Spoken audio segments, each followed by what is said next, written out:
Протестите во регионот Идлиб во северозападна Сирија траат од февруари, поради како што велат жителите незаконски притворања и економски диспаритет.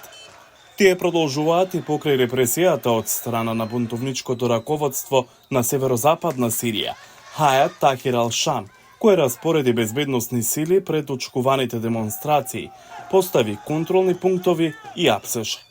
Демонстрантите исто така бараат оставка на некои високи лидери. Во 2011 излеговме на демонстрации против Башар ал-Асад поради неговите практики против народот.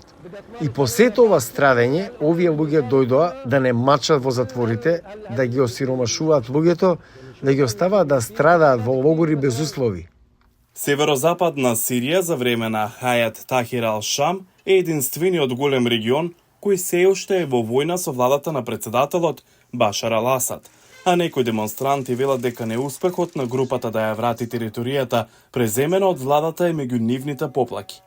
Сепак поинтензивна е екстремната сиромаштија што го мачи регионот, со повеќе од половина од населението од околу 5 милиони луѓе внатрешно раселени, главно живеат во кампови без хуманитарна помош.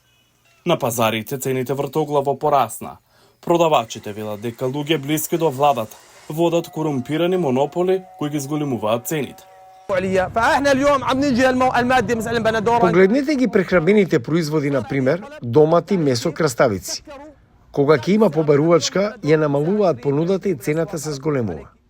Адвокатите велат дека луѓето се апсат поради политичко несогласување. لا يوجد محاكم، لا يوجد مذكرات اعتقال، يتم Нема судења, нема налози. Тие апсат луѓе кои критикуваат владата врз основа на обичаите и хировите на безбедносните сили. Но официјални лица на сириската влада за национален спас, цивилното раководство, поврзано со Хајат Тахир ал-Шам, велат дека не апсат луѓе за критикување на владата.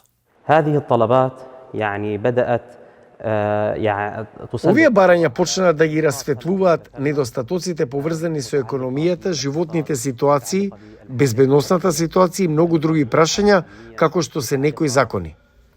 Тој го нарекува Идлиб заборавен град, изолиран од меѓународната помош, во регион кој сега е дом на население 4 пати повеќе од предвиденото, со внатрешно раселени семејства од секој агол на Сирија.